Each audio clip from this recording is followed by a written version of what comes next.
Okay. Hello, everyone. I would like to welcome you all to the 6th Early Career Talk of the IEEE Women in Engineering UK and Ireland.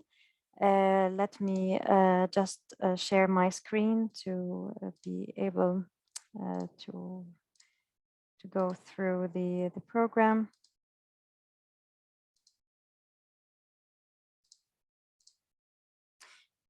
So once again, I'm Lina Mohjazi from the University of Glasgow, and I would like to welcome both the speakers and the audience for the 6th Early Career Talk, which is basically focusing on short engineering talks and discussions and networking.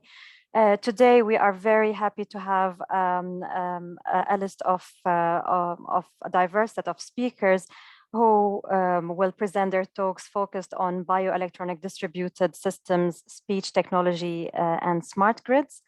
Today's agenda is going to be as follows, and I would like to invite Dr. Nagham Saeed to open this session. Thank you. I'm Dr. Nagham Saeed, the IEEE Women in Engineering United Kingdom and Ireland Steering Committee member, and I'm also lead our early profession worker group. I would like to welcome and thank everyone joining our Ambassadors 6th event of the Early Career Talks program. A warm welcome to our speakers and our audience from all over the world. As I always say, this workshop is a unique experience to witness short talks about the recent developments in technology from industry point of view and research from academic point of view. As Dr. Lina mentioned, today's talks tackle different technical and engineering subjects such as the bioelectronic, distributed system, speech technology, and smart grids. Ambassadors and Students Networks works with the committee to improve the reach out and propose and manage new projects that support the committee's aim. Our activities not only promote women in engineering and technology, but also aim to create a culture of diversity and inclusion. Before we start the session, I would like to thank the IEEE Region 8, Europe, Middle East, and Africa News for featuring us in the June newsletter when we celebrated Women in Engineering Day on the 8th of March. And I will share the article in the chat box shortly. I'm looking forward to listening to today's talks and enjoying a fruitful discussion. So back to you, Dr. Lina. Thank you, Dr. Nagham. So before introducing our speakers, I would like to remind the audience that this session is going to be recorded, and you can notice that everyone is muted. But if you do have any questions for our speakers, please feel free to drop them into the chat box, and we will tell the speakers about those questions so that they can answer them directly. Also, before starting our talks, I would like to invite everyone to fill this online feedback form. You can either use the link, which I will drop on the chat box in a moment, or you can use your mobile phones to scan the QR code shown on the screen. Basically, we would like your opinion on this event and how we can improve it. Also, we would like you to enter the information whether you would like to receive a certificate of attendance for this event by filling your name and email. All right, thank you. And let me stop the sharing and introduce our first speaker. So our first speaker is Dr. Amparo Güemes. She is a postdoctoral 1851 research fellow at the Bioelectronic Lab at the University of Cambridge. She received the bachelor's degree in biomedical engineering from the Universidad Politécnica de Madrid, I hope I pronounced this well, from Spain in 2016, and the master's degree in biomedical engineering from Imperial College London in 2017, both with first-class honors. She also received her PhD in bioelectronic medicine from the Department of Electrical and Electronic Engineering at Imperial College London in 2021. Over to you, Amparo. Thank you very much. So let me share my screen.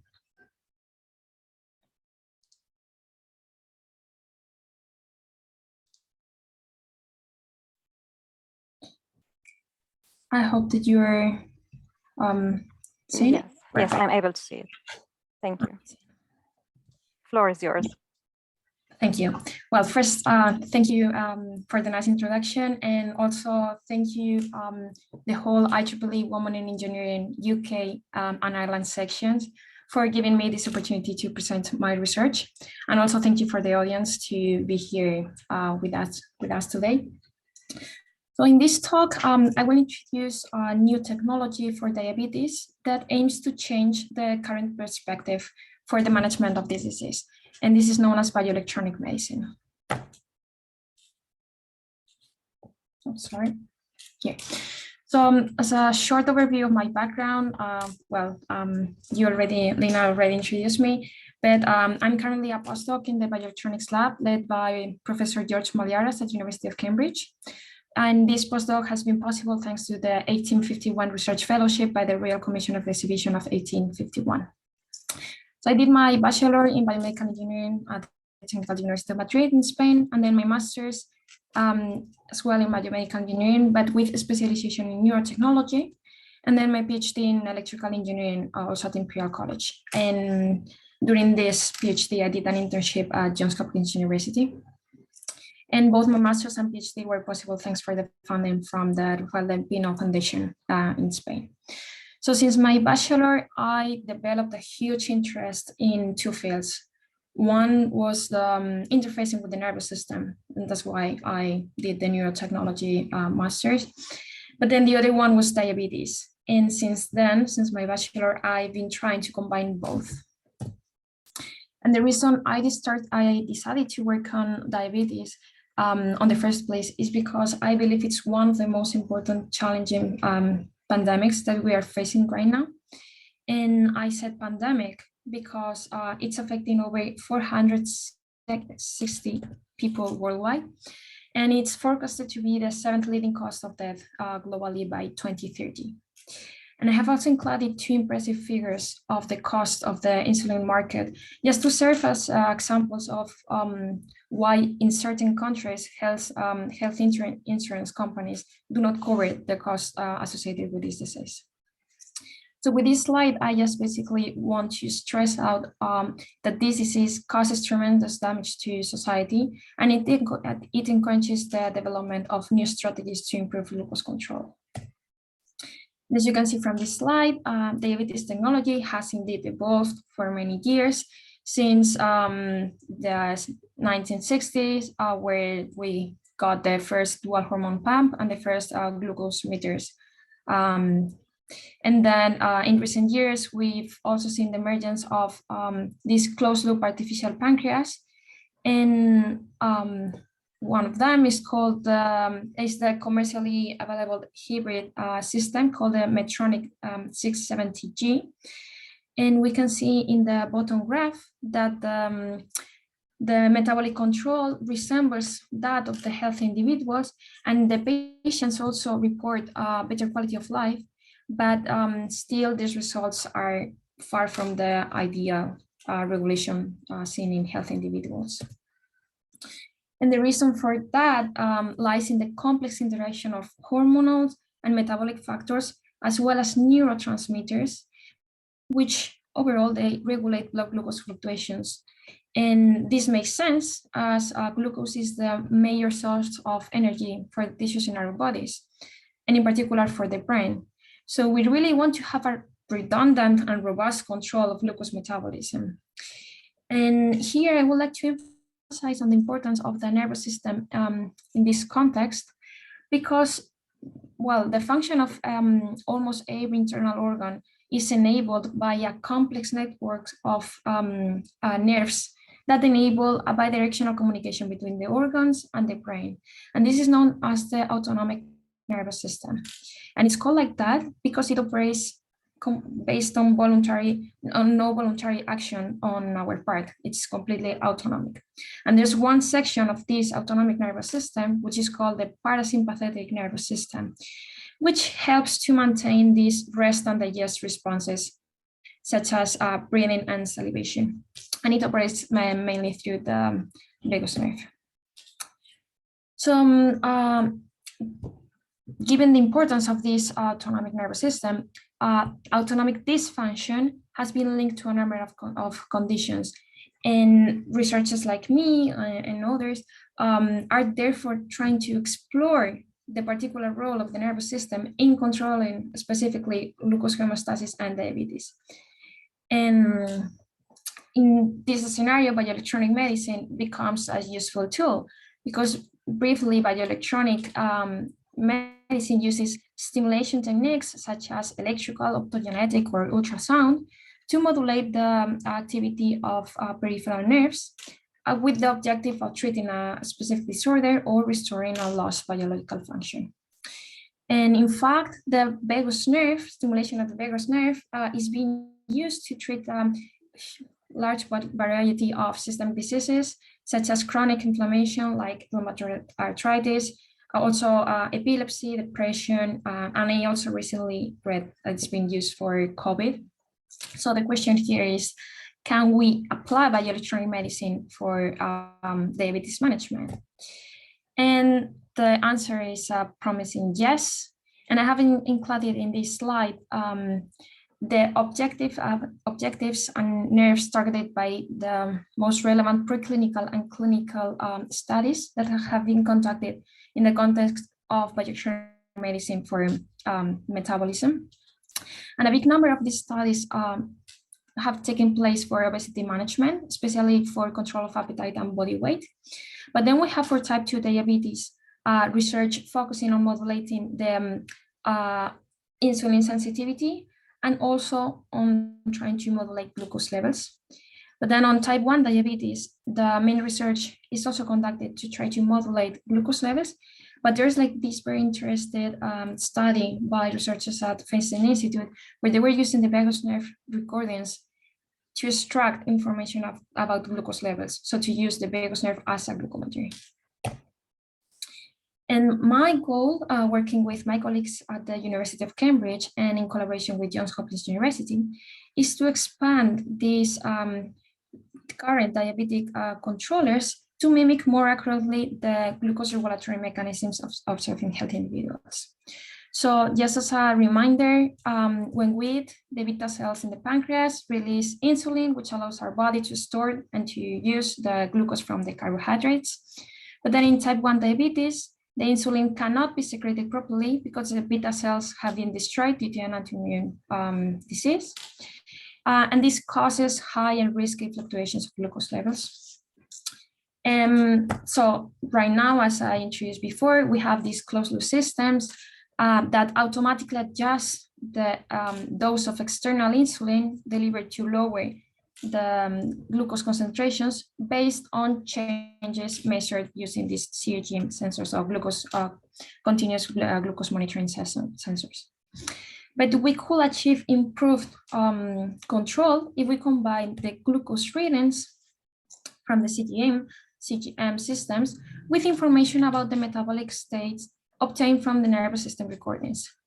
And then we can use machine learning algorithms to determine first the best insulin dose, and secondly, what's the stimulation to target the organs of interest to modulate this glucose metabolism as desired.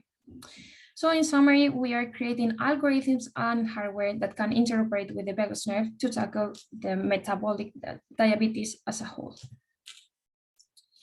And for doing this, the Bioelectronics Lab, led by Professor George Maliaras at Cambridge, they have long-time expertise in fabrication of bioelectronics to interface with the brain and with small peripheral nerves with high efficacy, resolution, and minimal tissue reaction. So just as a reference, the vagus nerve of a rat model is around 300 micrometers. So I can tell it's not an easy task to interface with these nerves, but I'm happy to show here some preliminary results after an intraperitoneal injection of insulin to an anesthetized rat. And we can see that there's a huge increase over time of the spike rate corresponding to 4 clusters of fibers as glucose levels were dropping due to the insulin injection. And this is why I believe that bioelectronic devices combined with machine learning algorithms seems to provide a successful strategy for decoding the metabolic information. So what challenges do we have to overcome? One of the biggest challenges in neuromodulation is basically increasing the stimulation specificity so that we minimize side effects. And we are seeing, for example, implementation of optogenetic or focused ultrasounds to get more specificity. Then we also need more research to understand better the electrode nerve interface and to develop new materials and new technologies for safe stimulation, reliable recordings, but also biostability and biocompatibility with the surrounding tissue to preserve the long-term performance of the sensors. Then, of course, neural decoding, as I said, it's challenging by itself, but I can tell that the algorithms are improving as we speak, and we can combine them with data analysis techniques, and we're already being able to extract information about the firing pattern of the peripheral nerves in real time. And then another technical challenge involves integrating all these metabolic and bioelectronic hardware and software into patient-specific closed-loop systems. And for that, we will need device miniaturization, efficient wireless data transmission, and reduced power supply. And finally, we need to facilitate the adoption of this neural technology. And for doing so, we need to make it less invasive. So for example, researchers are exploring the use of using minimally invasive laparoscopic procedures for the implantation of the devices. But there are also now non-invasive vagus nerve stimulators that are commercialized, such as the gamma core. And in particular, this one has been CE marked in the EU for treatment of many diseases, including anxiety and epilepsy. So I hope that this closed loop platform that I introduced and that we are developing will eventually enable patient-tailored and fully autonomous treatment to overcome one of the greatest challenges in medicine. And I really don't expect it to be long, given the huge interest the whole scientific community and industry are making towards this goal. So with that, I want to finish and to acknowledge the help and support of many people, especially my current supervisor, Professor Jos Maliaras, and also their postdocs in my lab, Alejandro and Alex, and my colleagues, Santi and Sam, and also my previous supervisors both at Imperial and at Johns Hopkins. And of course, none of this research could have been done without the funding of the Rafael del Pino Foundation and currently the Royal Commission for the Exhibition of 1851. So thank you for that, and thank you for listening. Thank you so much, Amparo, for such an insightful talk. It has been really interesting to learn more about your research in bioelectronic medicine. I think we have one question from the audience, and it says, the technology and processes seem to be somewhat similar to those used regarding heart and other complaints. Can your work be applied in some way there too? Yeah, and actually, so in a sense, the methodology is the same. It's basically processing neural signals. It's also or biological signals. Also, the processing steps are similar to the brain recordings, but here we have the challenge of interfacing with these very small nerves, which make it more difficult because the signal to noise ratio is very small. They are more fragile, so they're more difficult to interface with. So of course we can leverage part of the technology and methodologies, but we are adapting it to this new field of peripheral nervous system, and that has its challenges, and it's definitely not straightforward. Thank you very much, Amparo.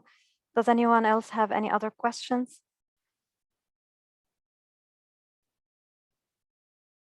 So I can see Nagham has a question, and she's asking, what makes now the time to develop this technology? For example, can 6G technology help? Sorry? 6G technology help, the sixth generation of the wireless communication technology? Yeah, I mean, of course, as I said, like one of the burdens for implementation is having miniaturized systems that can allow, like, well, with efficient power and data transmission, because we are recording at 30 kilohertz. So that's a lot for data. We want to be continuously recording. So of course, like, technology evolving in other domains will definitely make an impact here. But we also, I think this is the right time, because we are seeing like the convergence of two main fields, which are artificial intelligence, which is coming like to a great level of development, plus the Moore's law is still active. So we are seeing a reduction in the, so an increase in the computational power and a reduction in the cost of the chips. So that, like, right now, it's kind of the perfect timing for making really a difference in the new technology to be implantable for allowing these type of systems. Thank you very much, Amparo. Thank you. Any other questions? Okay, if not, then I would like to thank you once again for joining us in this talk and sharing your interesting research. It has been such a pleasure to have you with us. Thank you very much. Likewise, thank you very much, and thank you for the questions. Our pleasure. I guess we can now move to our next speaker. Our next speaker is Btissam Er-Rahmadi. She is a senior research at Huawei Edinburgh Research Centre in the UK in the Knowledge Graph Lab. And prior to that, she was a research fellow in network systems at the University of Southampton for 21 months, where she worked on optimized failure detection performance for resilient network distributed systems. She received her PhD degree in computer science and the master's degree in electronics and telecommunications from University Rennes 1 France in 2016 and 2012, respectively. The floor all yours, Btissam. Please feel free to start. Thank you so much. Hello, everyone. Thank you very much, Lina, for the nice introduction. Thank you also for the IEEE Women in Engineering for giving me this opportunity to talk about my project that have performed as a postdoc at the University of Southampton, which is about mixing or like leveraging data-driven and optimization and designing more efficient failure detectors and large-scale distributed systems. So I think I'll just skip the introduction, as Lina has already done a very, very nice one. But to make it short, I'm currently working at the Knowledge Graph Lab at the Huawei Edinburgh Research Centre, mainly focusing on research about recommendation, machine deep learning, and network systems. So for my talk, I'll just follow this outline. First, I will introduce the motivation, the general problem statement, and the system model. I will describe our proposed new failure detector and distributed systems. I will show some results regarding the performance and scalability, and conclude this talk. As you might all be aware, the demand for always on, always available services is continuously growing. For example, in IoT, mobile and social networks, cloud computing, artificial intelligence, etc. And in this context, distributed systems are gaining or attracting more attention, since they are fitter to provide this service, or like provide to be a platform for these kind of services and applications. In this context, fault tolerance is one of the key challenges in distributed systems. Fault tolerance could be split into two steps. The first step is about failure detection. I'll just use my laser. Okay. Well, I cannot. Yeah. Oops. So yeah, I was saying that fault tolerance could be split into two steps. The first step is about failure detection, and the second step is about recovery. So this talk is mainly, as you have notice is about failure detection. Getting back to these large-scale application and services, they all need performant and highly scalable failure detection services in order to deliver their application that they are meant to be. And these services need to be performant enough, meeting the quality of service metrics depending on the application service they are serving, taking into account all the dynamics that may impact them, and eventually scaling up horizontally. Sorry for that. So at the same time, mathematical optimization has proven that it's a very useful and very performant tool to model systems and improve and maximize certain measures or I would say measures, and while considering certain constraints or certain requirements of the systems that are modeling as constrained. So. No need to develop further on the usefulness of mathematical optimization. I'll just move further to the problem statement. So in our context, while considering failure detection using the heartbeat mechanism, in which a monitored process will send some regular messages to the failure detector implemented in another process, and the failure detector in this process will use somehow a timeout in order to make a decision about the liveness of this monitored process. There has been already so many works or related works that have tried to have binary decisions on the liveness of the monitored process, but most of them, if not all of them, are still inefficient and are not providing the best quality of service metrics, especially taking into account the dynamics of the networks and the dynamics of the networks that are, or the system that are already implemented in.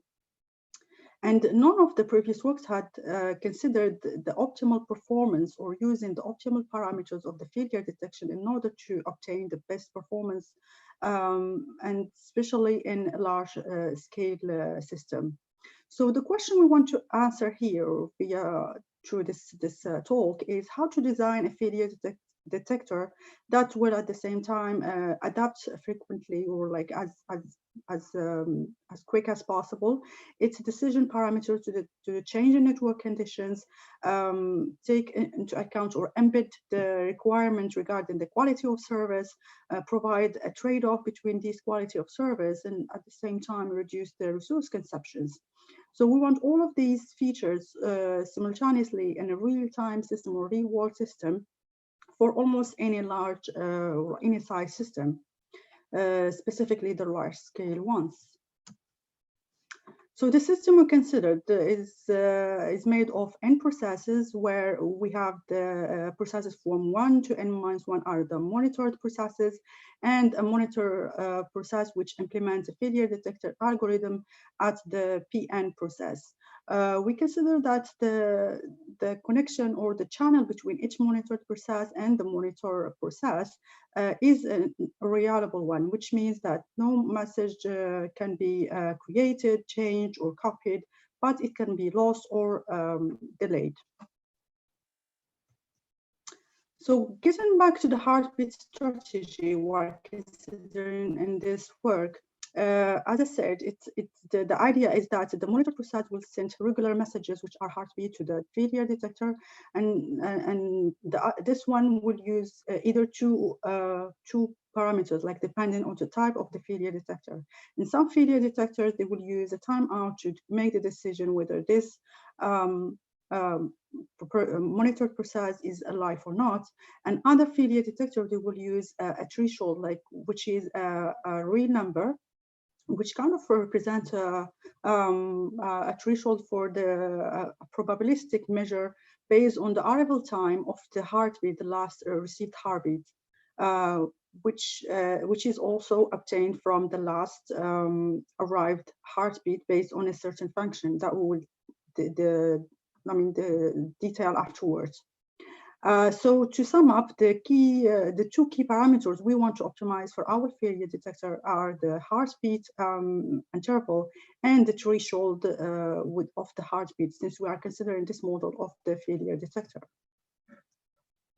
For this, also, in order to have a failure detector that is aware of quality of service, we consider three metrics, but two of them will be considered in the modeling, which are the query accuracy probability and detection time. Well, it's better to have a look here in this diagram, in which the query accuracy probability represents the percentage of time the failure detector is making a correct decision over an observation period. And detection time represents the delay after which the failure detector or the monitor process will detect the failure of the monitored process. Here, of course, I think you notice it. PA is up means it's alive, and when it's down, it means it's faulty. So to get into the failure detector we have proposed, which is a mixture of collection of data and exploitation of the data of the network and an optimization problem. So the idea of this failure detector is to collect some data about the network, the system that we have already modeled, especially regarding delays and packet losses, perform a distribution fitting on this data, and then feed it to the failure detection. And then when the failure detector is running, and all the time it will check the liveness of the monitored process by computing a suspicion parameter or a measure that will be compared to the suspicion threshold that we are saying it's one of the failure detector parameter. So if this suspicion measure is higher than this threshold, the failure detector will start suspecting the monitored process. If not, it's the other way around. If it's lower, it will trust it, but if it doesn't, it will suspect it in order to trigger other action on this suspected process. In the meantime, after regular period of time, we will trigger the modeling of the whole system regarding the current network conditions, also considering the fitted distribution in the previous step here, and feed it to a solver. We have used Steplex for that. So if the problem has any solutions, we will obtain these optimal solutions, which are the failure detector parameters, mainly the heartbeat interval and the suspicion threshold, and give it back to this part of the monitoring. Otherwise, we'll just adapt the suspicion threshold based on the network history. And just to get back, the fitted distribution here is used to compute the suspicion threshold as follows, which represents like a conversion of the probabilistic or probability of that the following heartbeat will arrive more than 10 now minus the last instant in which we have received the heartbeat. So here is like a quick glance on the distribution fitting part, in which we have used the Kolmogorov Smirnov test because because this statistic itself does not depend on the underlying CDF that we have been tested. I think I'll skip the details here. So to get into our optimization problem, in which the first version of it was nonlinear, we want to maximize the query accuracy probability, which is one of the metrics of the failure detector.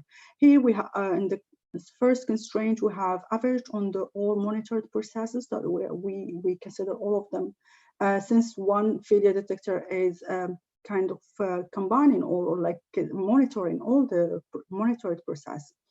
And here, one of the key constraints of the model is making a relationship between the query accuracy probability for each monitored process and the CDF or like this GP star, which is related to the fitted distribution previously, and which also make a relationship between the performance metric PA and the failure detector parameters delta epsilon THI, etc. So the third constraint is about considering like a high delay or like high time tolerance for considering this time out, which is related to the suspicion threshold. And the constraint 4 is about guaranteeing a certain query accuracy probability. In the case we want not only to maximize the PA, but also to have a guaranteed value for the whole failure detector. Another key important constraint, which is the number 5, which limits the overhead or the number of messages that would be received by the FD. As you remember, the FD was connected in a star topology with all monitored process. So we need to limit the number of the heartbeat messages it receives in order to avoid any bottlenecks from the monitor process point of view. The constraint 6 will allow to have or like to minimize to have the lower bound on the worst case scenario for detection time, in which we consider that a monitored process will just fail just after sending a heartbeat. And then we have another constraint that limits the detection time, which is number 7. And that allows kind of to have a trade-off between the query accuracy probability and detection time as 2 measures of quality of service of the failure detection. So the remaining constraints are mostly about the correctness of the model. So in order since it's generally difficult to implement nonlinear models into a solver, we generally transform them to mixed integer models or programs or problems. So in this case, we have taken the nonlinear constraint, which is C2, and we have applied some simplification by discretization. We have introduced the time precision discretization step, which is TS. It's kind of splitting the function by this TS and then reintroducing some binary decision variables to have like to represent each small interval, like it's a discretized interval. We have also performed some linearization based on the previously introduced variables here, especially here. I will skip the details here, and of course you may have a look in the paper. But here just to add another simplification we have considered is to consider that all the monitored process will have the same heartbeat interval. This is just to simplify this stage, but it does not downgrade the performance of the whole model. So regarding the validation of the performance of our failure detector, or at least its 2 versions of it, we have chosen to compare to the 5 failure detector, which has been already used in many commercialized products like Akka OpenDaylight and Cassandra database, and it's quite highly referenced in the research. In order to evaluate the performances or compare the failure detectors, we have opted for 2 testing environments. The first one is Amazon On-Demand EC2 service, which is a cloud service and which allows to have many virtual machines and like setting them up in different geographical zones.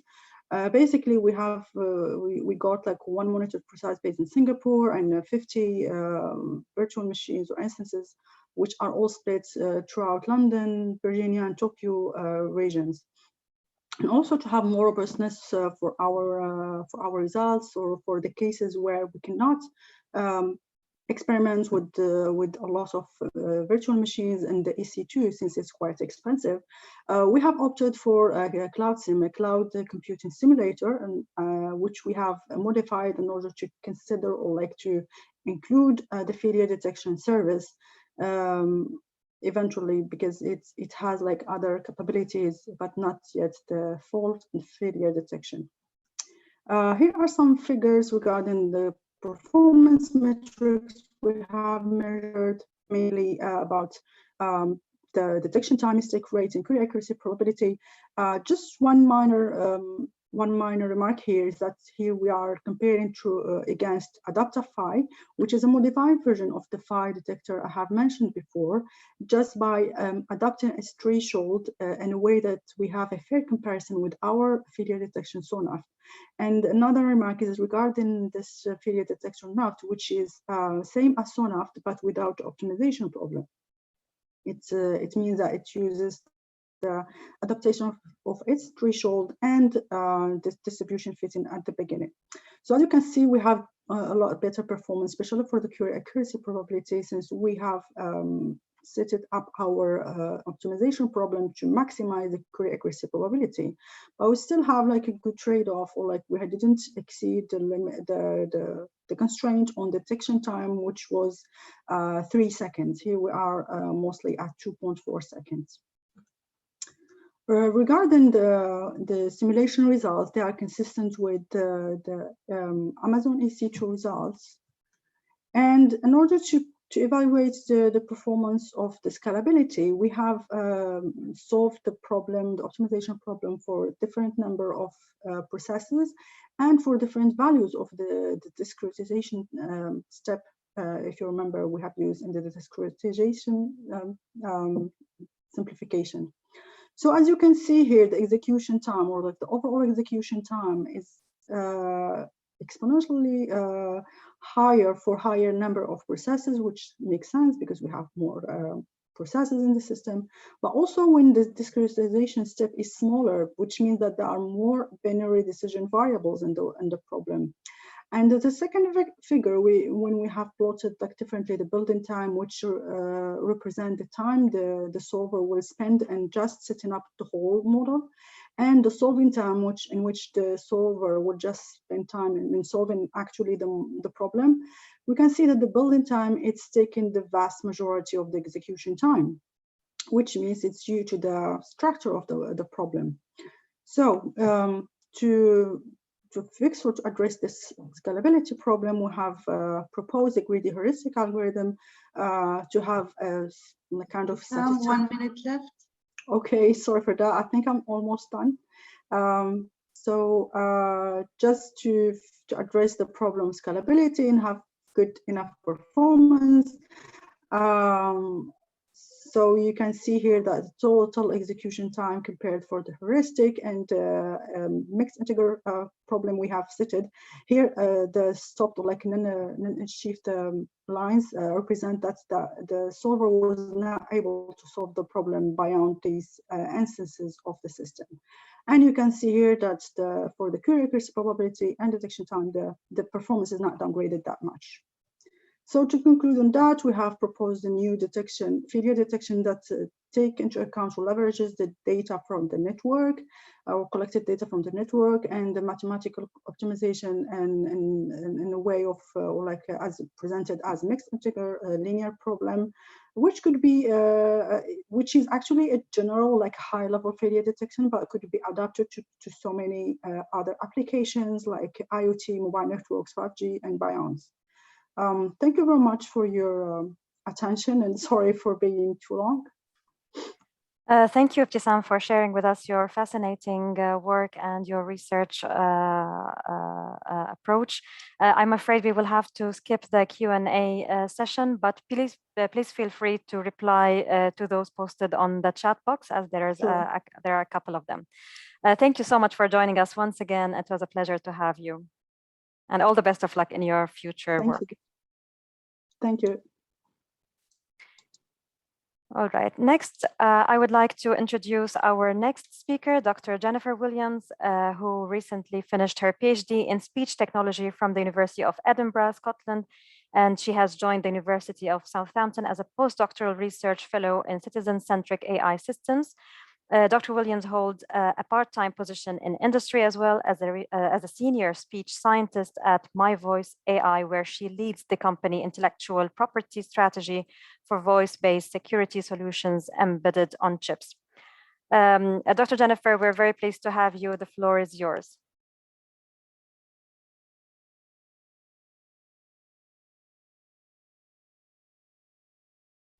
We cannot hear you, Jennifer, although you are unmuted.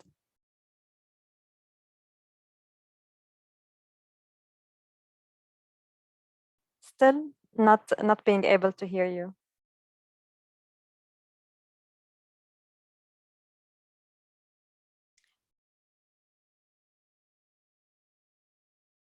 Would you like maybe to drop from the meeting and rejoin again, because we are still there are some audio problems apparently. If it's possible, Waqar will start and then just take the time. Okay, yeah. Shall we move on? Okay. Let us then move on to Dr. Waqar Asif. Dr. Waqar is a senior lecturer in cybersecurity in the School of Computing and Engineering at the University of West London. He has been involved previously in tech startups and did his postdoctoral at City University of London. He actively participates in research directed towards graph theory, sensor networks, network performance metrics, and blockchain. Dr. Waqar, the floor is yours if you are ready. Yeah, hi. My name is Dr. Waqar Asif, and thank you for the nice introduction. Let me put it to screen share. Okay. So today's discussion will be, or today's talk will be about the changing dynamics of our power distribution systems and a smart grid case study. I've tried to keep it a bit simple so that we can all comprehend what is going to happen or how this is going through. In a bit of bio, Lina was very kind enough to introduce me over here. I'm like I said, I'm the senior lecturer of cybersecurity at University of West London. Prior to this, I've done my postdoc at City University of London. I've worked there for 3 years. I've worked on a bunch of Horizon projects, UK projects, and my area of interest spans at a very wider canvas. I work with data privacy, data security, network security, blockchain, smart grids, IoTs, and whatever comes new, I try getting involved into that because that's how I keep myself rolling. Before that, I did my PhD from City University of London as well, which I completed in 2016, which was in information engineering. I did my MSc in communication system engineering and my BSc in telecom as well. And now, as Lina mentioned, I'm involved in multiple consultancies, and I love teaching cybersecurity as well. Now, coming to the main part of the talk itself, we all have heard of power grids. We all have experienced the change in power prices these days, especially the UK, Ireland, and almost everywhere around the world as well. So the way this works is we have grid stations. These grid stations have this key responsibility to ensure that whatever power is generated by the generators, be it wind power, solar power, or hydropower, it comes to the grid station and then it gets distributed from there. It kind of creates a balance between how much power is produced and how much power can be consumed at the consumer end. So they have a very key role in the whole setup. Conventionally, there are two kind of entities involved in there. We have consumers, which would be us who consume energy, and then there are producers. But to create this balance between the producers and the consumers to make sure whatever is being produced can be consumed as well, there needs to be a system, and that's what power grids are all about. Now, the biggest challenge with these power generation or power plants is that they cannot store the amount of energy that they're producing. They need to make sure whatever they're producing is being consumed. So they come up with these ingenious ideas, either changing prices or making sure that they can predict or estimate how much power is needed. And then based on that, they deliver the power. Over here, I have a bit of a graph, which is a prediction of how solar power can be generated on 3 different places around the world. And if you notice there's a consistent pattern, which we can quite easily comprehend, especially in the UK, where we have certain times when we have more sunlight, certain times when we don't have sunlight. The same graph can also be replicated towards the day as well, where in the nighttime, obviously, we don't have sunlight. In the morning, we have peak sunlight, and then in the nighttime, after evening, we don't have much sunlight as well. So based on whatever is, based on the limitation that they have, these power generation plants, they produce power. This is for solar power. Wind has certain dependencies as well. But hydropower plants or nuclear power plants, they're not much dependent upon these limitation of the environment, but they have their own limitations as well. Now, if we try breaking down the entities that are there and their responsibilities, we have consumers, which are us. We usually have a consistent pattern, or we used to have a consistent pattern. And it's easy to estimate how much power will be consumed by a certain consumer. If you just sit back and think, we all have some sort of a pattern in our life, how how much time we cook in-house, or how much time we spend in our house, what kind of equipment we use, at what time we use. Some people iron at night, some people iron at day, and there's a consistent pattern in life. We very rarely go out of that pattern, or we have slight variations to those patterns. This enables power generation plants to estimate how much power we'll use, and that makes life a lot more easier for them as well. Now, coming to the producer of power generators that we have, the one, they're dependent upon the availability of resources. This could be anything, but coal power plants have a limitation of how much coal they can get at a particular time. Hydropower plants are limited to how much water they have in stock to generate power. And then they have a maximum capacity as well as to how much they can generate. If they have the maximum resources available, there's an upper limit to their capacity as well. But they have this flexibility that they can move within this range of minimum power that they can generate to keep everything running, and the maximum power that they can produce as well. And they can adapt this based on the requirement. But the biggest problem is that this is not spontaneous. This needs to be planned. This needs to be done. You can't simply turn down a turbine right there and then, and just because it's not needed. So they can't work with these estimations based on how much power is needed at what time, and then they increase or reduce, and they adapt accordingly as well. It's very easy for us to comprehend nowadays that in how much electricity or gas we use in the summers, how much electricity gas we use in the winters, and the same notion is used by the power generators as well. But there's another entity that is involved over here, which is the distribution agent. Here in the UK and Ireland, these are the energy suppliers that we end up seeing. Whenever we need to switch, or whenever we need to look for optimal prices, we go to these comparative sites and we look at these energy or power providers. Now, the grid or the underlying network is all the same, but we end up buying power from different agents. These are known as distributed agents. They cash upon better estimation metrics. So if they're better in estimating how much power will be needed, that much power they can procure from the producers, and then they can distribute to us. Whatever then is changed is upon them. For instance, they bought, let's say, 100 kilowatts from the power generator, and now they're selling it us at a particular rate, which they're charging us. If somehow the users end up using more power, then the distribution agents definitely are at loss because they had not bought that much power, or now they need to procure more power. This becomes a bit difficult. That's why we see a change in rate from different suppliers to different suppliers based on what kind of estimations they have for that region. They end up changing. So we have three entities, or we used to have three entities: consumers, producers, and distribution agents. And the system used to work well. But now with the change in technology that we have, things have changed drastically. Now we have IoT devices coming to play. We have electric cars coming to play. We have people moving more towards installing solar plants on their rooftops. So this means a lot has changed. And I've tried to demonstrate what has changed. Consumers, they're not constant anymore. They're variable because you have so many devices, or we have electric cars which keep on rolling from here and there. At night, maybe I'll be charging my car at home. At day, I'll be charging it somewhere on the street. And maybe if I'm not driving that evening, I won't charge it at home if I have 100% power. So this movement of these devices changes the requirement that keeps on changing as well. They can be patterned to it, but they can be spontaneous outputs as well. So the consumers have changed drastically. Now the power generation or power requirement is not consistent. The distribution agents also have to become more agile, because now they can't simply work on daily, monthly, or annual estimation. They need to have some sort of way of having this dynamic changes taken into account. And alongside these three entities, consumers, producers, and distributors, which were already out there, we have a fourth entity, which is prosumers. Now, these are entities who can actually, or who have the ability to actually sell back energy to the power generation or to the grid station. You might have read the article, it came out a few years back, that in Netherlands, they had so much power generated by the solar cells installed on people's home that they wanted to sell it to the grid station, but there was not a proper mechanism, and their power bills went into negative because they were selling energy back to the supplier. That would be coming to the UK as well, where we would be able to sell it back. But currently, we usually have a one-way system for these entities. But looking at the future, we would have consumers, prosumers, producers, or generators, and distribution agents. Now, if we try combining consumers, prosumers, because some people who would just be consuming, prosumers would be people who are consuming and who can also sell it back. So again, coming to the same notion that the consumers are not constant.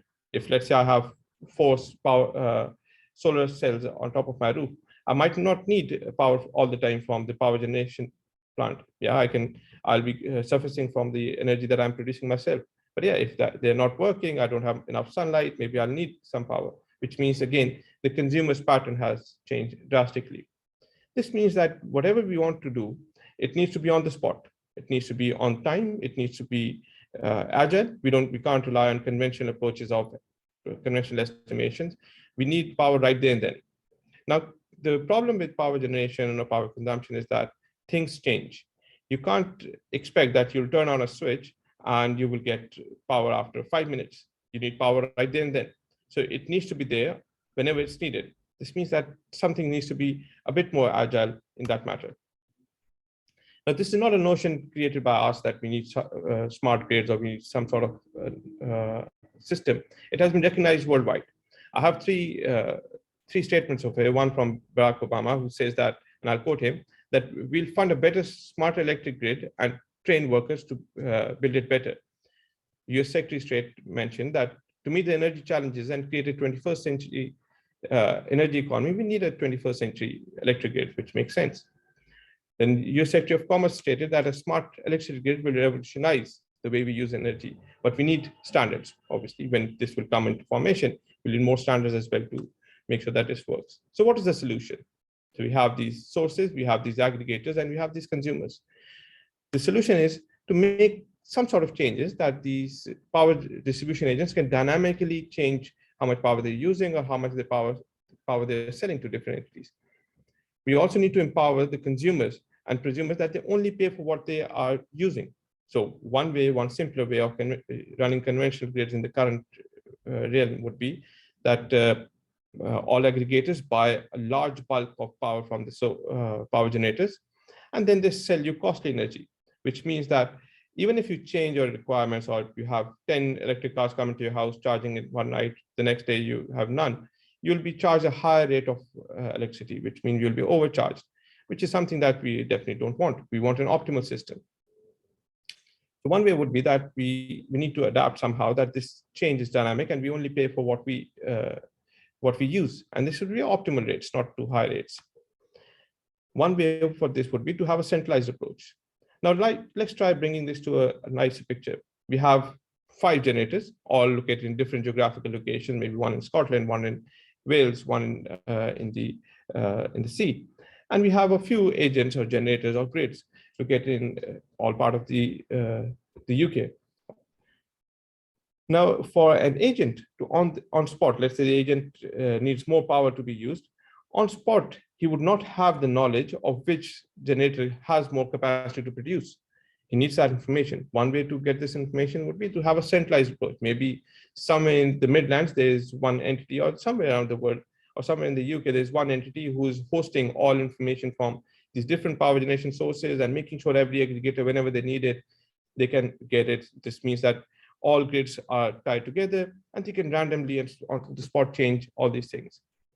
Now, we know by experience that centralized approaches are never worthwhile, because this means that there's a single point of failure. Whenever that one entity, one unit goes down, everything goes down. So looking at the current trends and following the current trends, what came up as a solution was to have a blockchain-based distributed solution, which means that every entity should be part of a blockchain infrastructure where they'll be updating information on how much energy they need, how much energy they're producing, how much more capacity they have. And based on this notion, they can update and accommodate users right there and then. Now, to ensure that this would work, or to make sure that this would work, we need to sit back and just think how blockchains actually work. Blockchain, for some of you who might not know, is the technology behind cryptocurrency or Bitcoin, which a lot of us might be following as well. It has a very simple notion. Everybody has a wallet, whoever is participating in that setup. They have a wallet, they have some sort of an ID. Let's say our name is an ID over there. And they can, whenever they need something, they initiate a transaction from the wallet. Either they're giving some cryptocurrency coins or they're giving some cash, whatever that would be, or whatever form that would take. Whenever they're spending something, they'll take some coins out of the wallet and they would send it to the other person. This information of person A sending to B or Bob sending to Josh becomes a transaction. It's called a transaction. It has information, how much information you're sending to the other entity.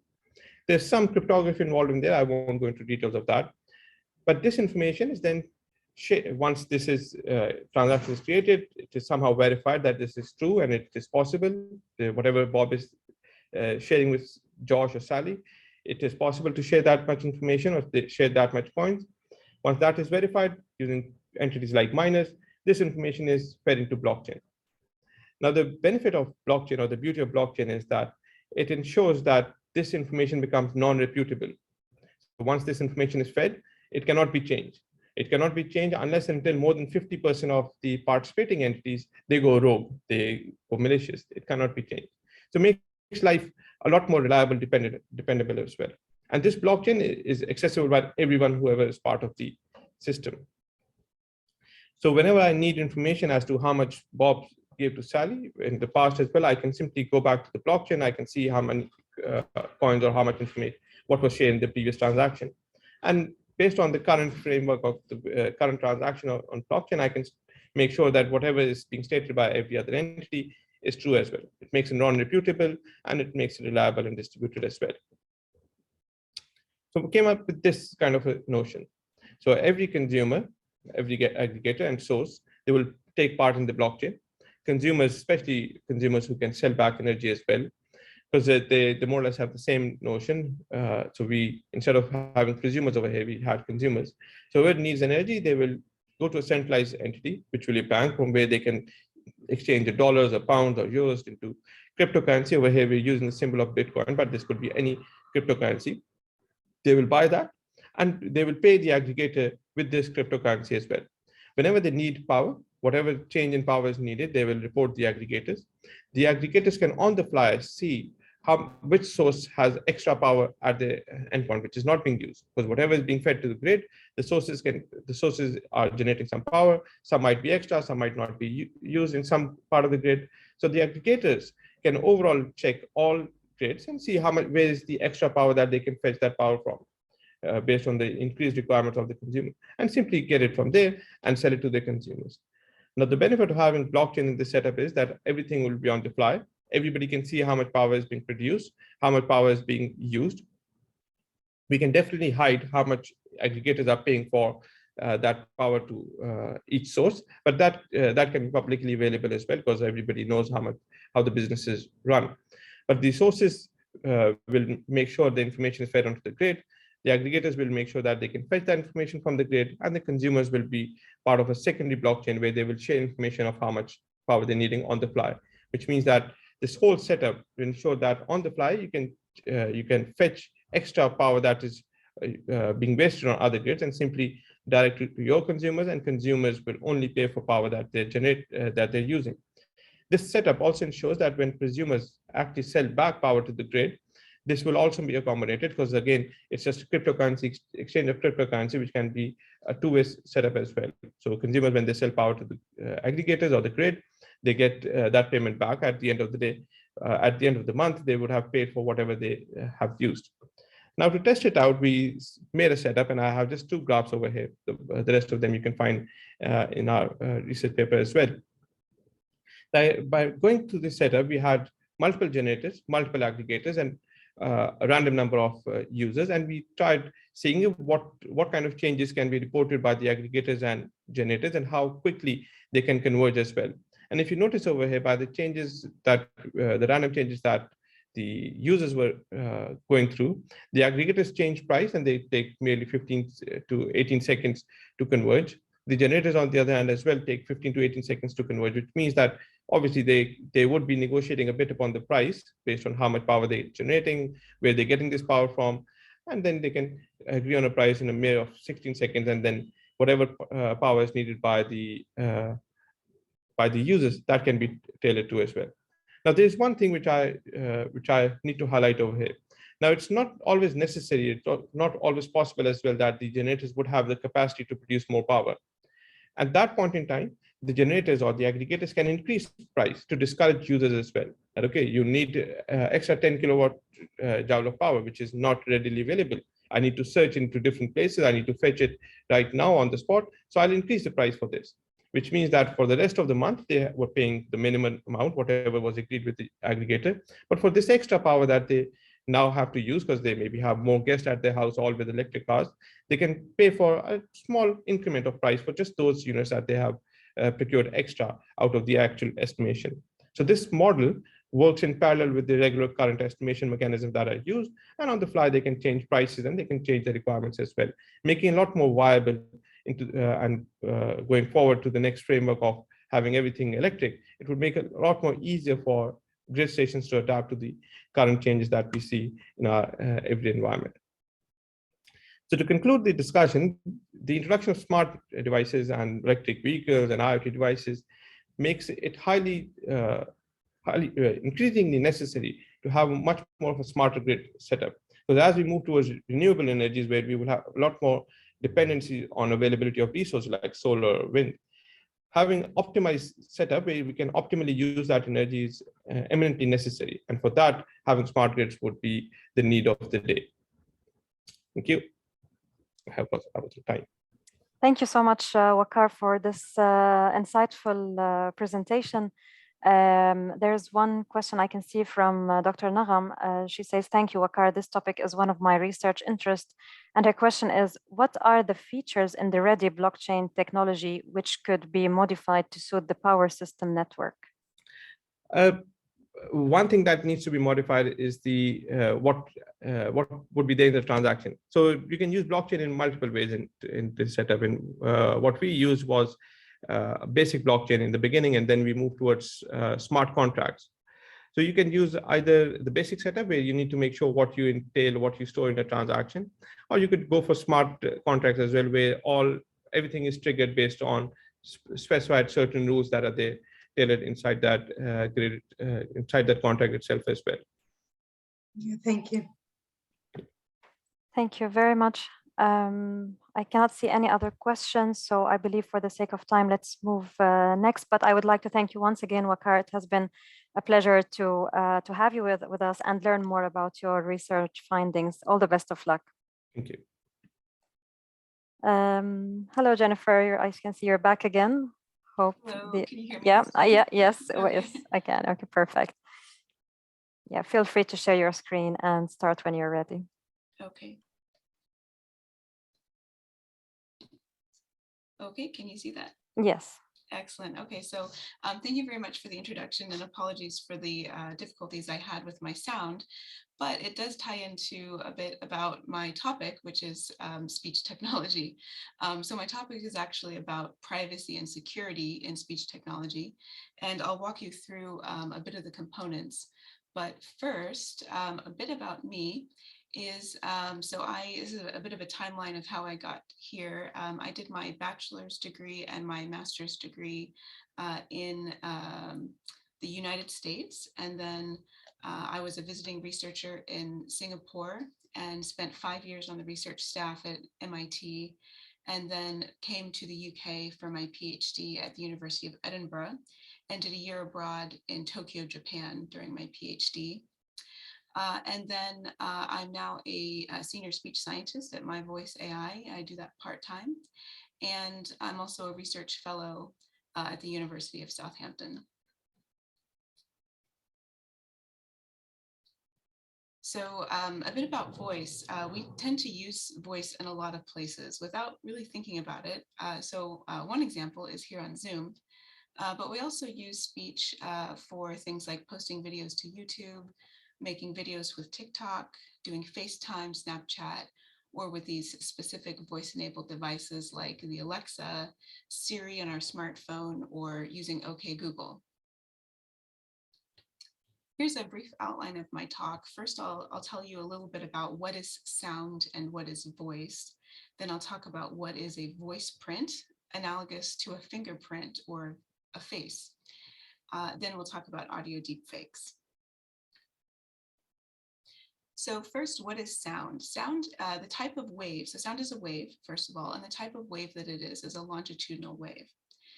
So sound has a source, and then it travels through a medium. It requires a medium to travel, and it consists of amplitudes and wavelengths, and those amplitudes and wavelengths are compressed in some areas and expanded in others, and those create patterns. So the sound waves are actually a pattern, and the ear is designed to interpret the patterns of compression and expansion. And that's what we experience when we experience listening and sound. So if that's sound, what is voice? Typically, when we talk about voice, we talk about it in terms of this model called a source filter model. In this model, the source is the air that comes up out of the lungs and into the vocal folds. And then the filter is the entire nasal cavity and oral cavity. And so that filter is what creates the patterns of compressed air that we hear as sound or voice. When we visualize sound, we can do it in two different ways. We can create a spectrogram or a waveform. Now, very importantly, every vocal tract, every filter is unique to individuals. And that's what we're going to model when we create voice prints, like a fingerprint. So here we have a spectrogram and a waveform, and that is the spectrogram and waveform for this audio, which I will play. Oops. My voice is my password. Okay, my voice is my password. The speech signal contains a lot of information. So when we listen to that sound clip, my voice is my password, there's actually a lot of information in that very short file, the very short recording of voice. And like I said earlier, it can be represented as a spectrogram or a waveform. And depending on how we represent the speech signal, we can extract different types of information. So one type of information is identity. And that would be identifying that that was me speaking. The content, so that would include the words. The style, which is a form of content, but separate. So style would be the rise and fall of the prosody. So did I ask it like a question, or did I make it as a statement, for example? We can also extract information about the emotion of the speaker. So did they sound like they were depressed, or were they excited? Were they happy? Were they angry? We can also extract information about the speaker's gender, their age, and a whole bunch of other features like their accent, potentially also their height and weight, because some of those features correspond to the length of the vocal tract, which we also model. So here's a list of some of the benevolent, so the friendly uses of synthetic voice. Because not all synthetic voice is malicious. So I want to be sure that we distinguish between malicious and benevolent uses. So some of the benevolent use cases are, in the news recently, Val Kilmer's voice has been making the news as an example of voice reconstruction after a disability.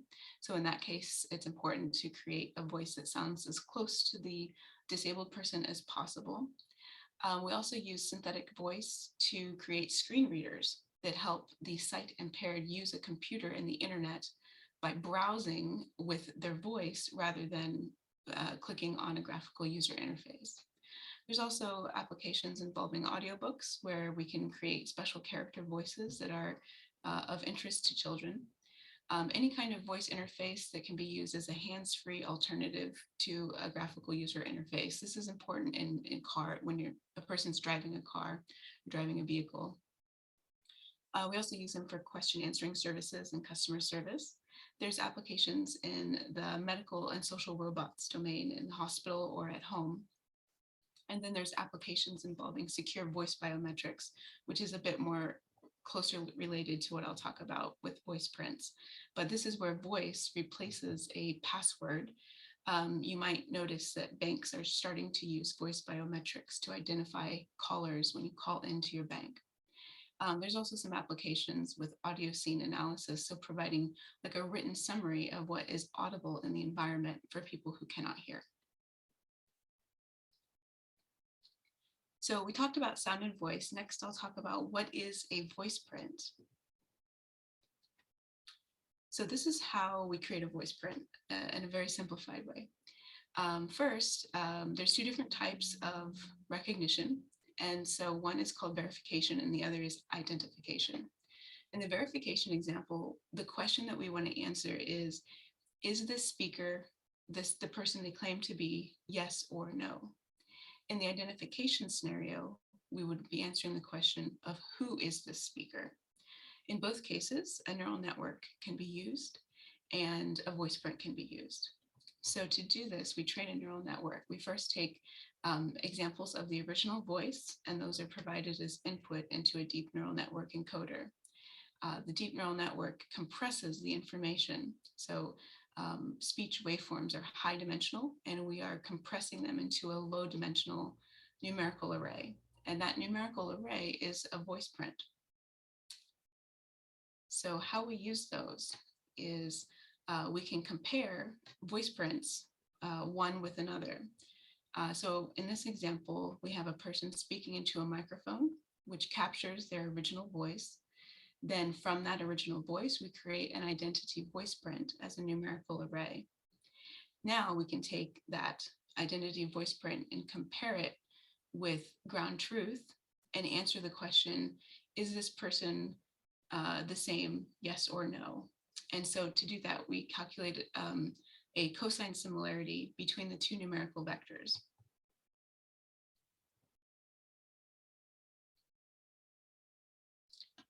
So getting into the final portion of the talk, I'll talk about audio deepfakes. You may have heard of the term deepfake from the video domain. Tom Cruise is a great example. It's become well known on the internet that we can create images that look like Tom Cruise doing things that Tom Cruise has not done, and that's a deepfake. So one type of deepfake is called a replay attack. In a replay attack, there is speech that has been recorded of someone saying something, and then it goes into a database that you can assume a criminal has a database of many different recordings, and then it's played back, and it's played back out of context. So there's a few elements here. One is the context of the recording and when it's replayed, and the other is the fact that every time a recording of speech is made and played back, it loses some of the fidelity of the sound. So we can take advantage of that and build classifiers that detect whether or not speech is live or not. It's very difficult to do. It's also difficult for humans to distinguish whether or not speech has been recorded live or played back. So it's easy to carry out this type of attack, but it's challenging to detect it. And so I'm going to play a couple of examples and see if you can hear what you think is the live example versus the played back example. They are the innocent victims.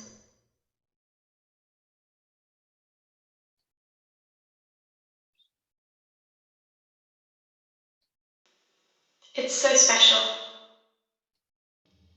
They are the innocent victims. At the time, he was a living legend. So they all sound like someone's in a very small room. That is actually artificial. But the real live speech is this very first one. They are the innocent victims. And the rest of these have been recorded and played back. But to our ear, it's difficult to tell. And in fact, for a neural network, it's also difficult to tell the difference. So this is an active area of research, is whether or not you can detect if speech has been recorded and played back and how many times. One of the challenges with this type of deepfake is that if someone says particular words, they can be recorded and spliced into other speech to put words out of context. For example, if you have a recording of me saying the word yes, you might splice this into a conversation where it says, do you agree to the terms and conditions of this contract? And then you have me saying the word yes in response. And it's kind of a big problem, a societal problem that we're going to face when these types of crimes become more common.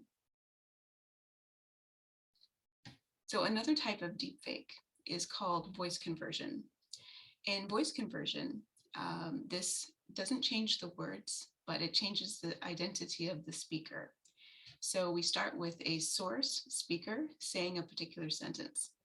and then use a deep neural network to convert the source speaker into some other target speakers. And we use the voice print with a neural vocoder, and we keep the content the same, but then we change the voice. So here I will play some examples of this. This will be the source. The question as to why it was left out has not been answered to date.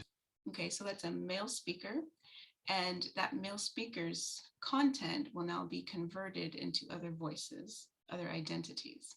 The question as to why it was left out has not been answered to date. The question as to why it was left out has not been answered to date. The question as to why it was left out has not been answered to date.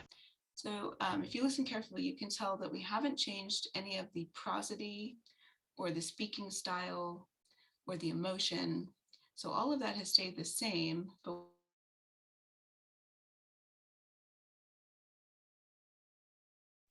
We lost you, Jennifer.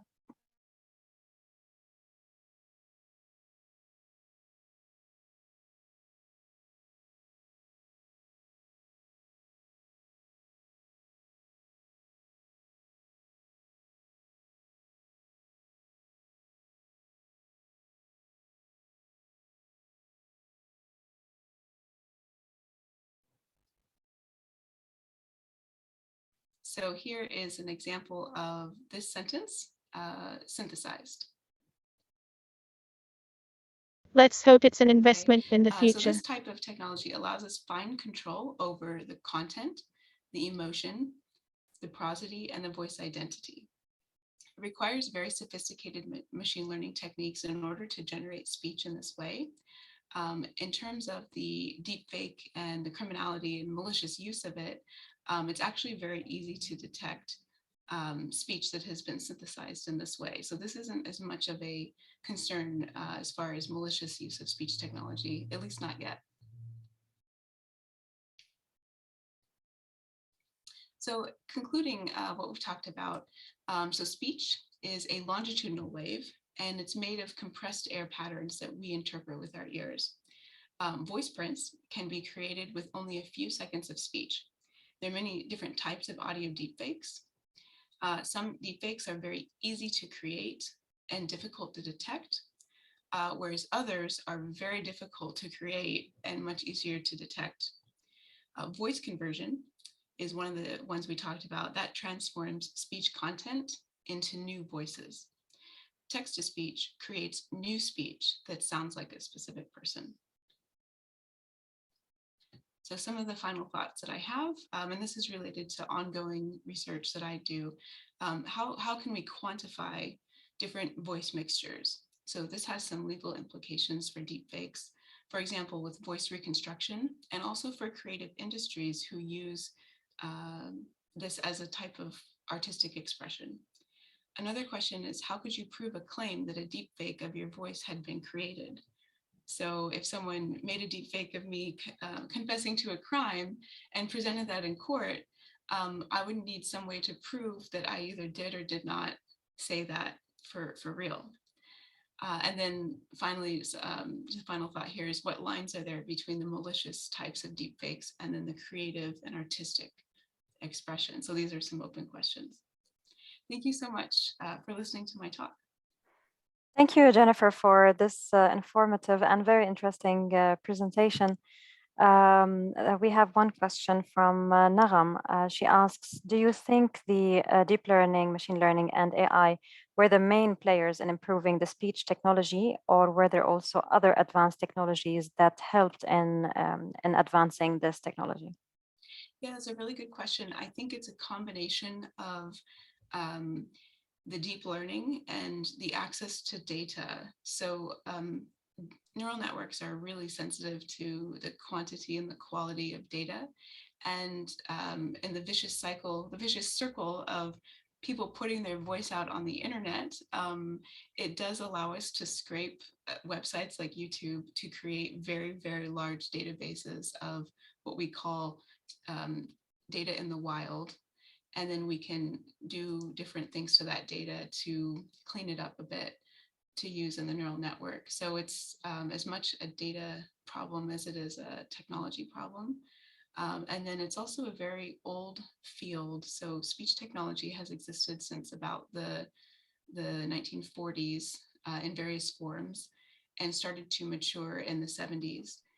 So we're standing on shoulders when it comes to things we don't need to try because they've already been tried. Indeed, thank you.